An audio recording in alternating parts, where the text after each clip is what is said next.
So what is your definition of God now? I don't have one. Because as I learned, the God defined is God defiled. And I feel more comfortable with the term divinity. Mm. And what is God? I don't know. And I'm really not interested. Because that's limiting. That's limiting. If we leave that behind, because there are so many theories, so many schools who are trying to force that word with its limitations, because it comes through the human intellect, so it limits the whole concept. And when the youngsters come to me today saying, Swamiji, I don't believe in God, I ask them, which God is it? Is it that God that we all refer to? I also don't believe in God. And but the divinity as such, which is infinite, infinite presence, infinite beauty, infinite potential within each and every individual, the divinity that manifests itself through the whole universe, through all the beings and all the things around us. I don't think that this can be fitted into term God. I see. But I'm not denying the beauty of the system that I'm following, and this is called Vedanta. Vedanta doesn't have conflict with anything. If you tell me I believe in God, I say wonderful, and I'm very happy for you. And I leave you with it. If somebody comes and says I don't, then I already pointed out the answer I have. But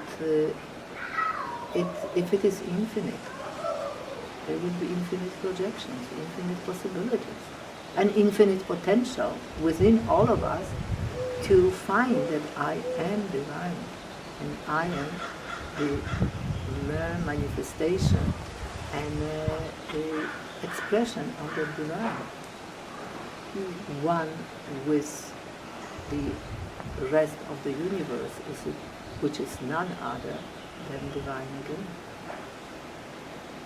So the sense of oneness is the most beautiful, most empowering feeling that one can think about, and thinking about it is a waste of time. But that's the only search, what I found, this is the only search that's worthwhile pursuing, and that's the most exciting. So I'm glad that you are on it, because as you can see, I trotted off the path of this earth for a little bit longer than you, and it took me some time. And as I tell the children, yesterday I was doing a little lecture to the teenagers, and I said, look, you have it all in front of you. I had to cover half a globe to find that beauty, to find that element of divinity, and the way to tap on it. You have it right now, and you can use it. So I feel the same way about you. And if I had this feeling, I would even feel jealous, but I'm not capable of this. So I just send a beautiful stream of love, and I know that you will receive it, because that's how you operate. I really appreciate that. Thank you for acknowledging that. Something I feel I've been going through that, I think it's interesting. You said, it was one of your first questions, what is life? And then, well, what is God? And now you're saying, I don't even care about that question. I don't need to know, No. That's limiting. And what I'm finding with myself is, as I'm asking questions, or as I'm receiving different understandings or different experiences that my mind can't really comprehend, there's a transition state. There's a state of a part of me is changing, and now I'm in a different part of me. And then, but what do I do with the other part that just changed? some people go, oh, it's okay, you're just killing your ego, no problem, and then just, good, keep going, keep getting rid of the layers. And then another part of me goes, no, I want to honor it. I want to honor the part that was yesterday and now is not there today. And See, being in science and left brain for quite some time, we are used to reductionist system. So you discard it, forget it. And it's all false. It doesn't make sense.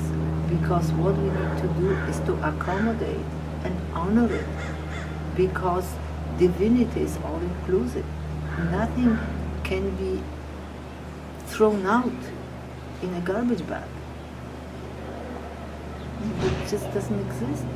And it's against the whole principle of spiritual growth and spiritual being.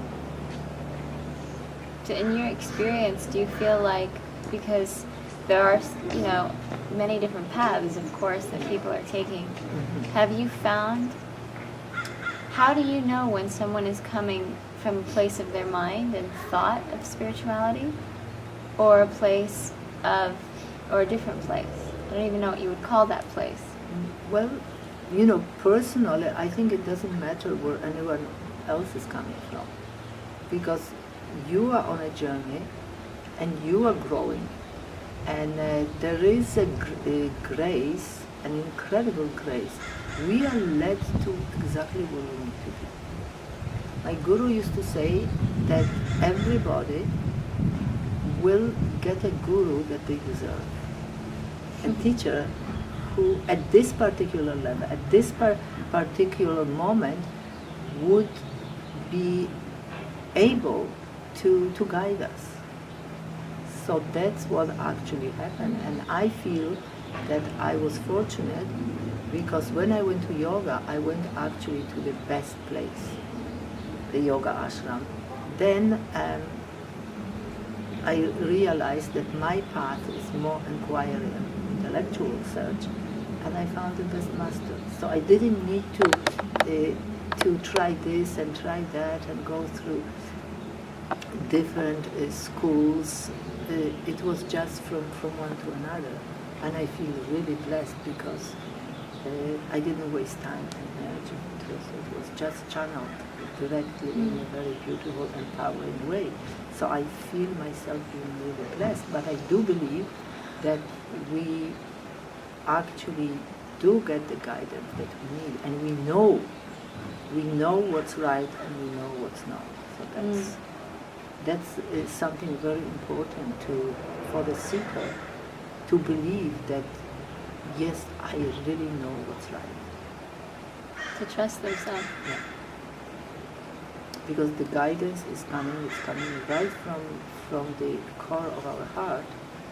And when something is wrong, we know. We know when we do something wrong. We know exactly when we do something right.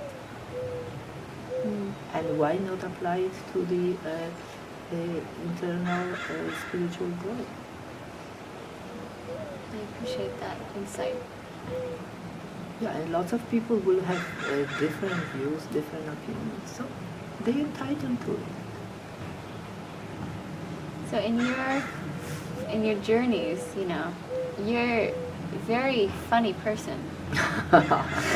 Is this a compliment, or shall I totally take it the other way? a compliment. You make people laugh. You bring a smile to people's faces when you're around them.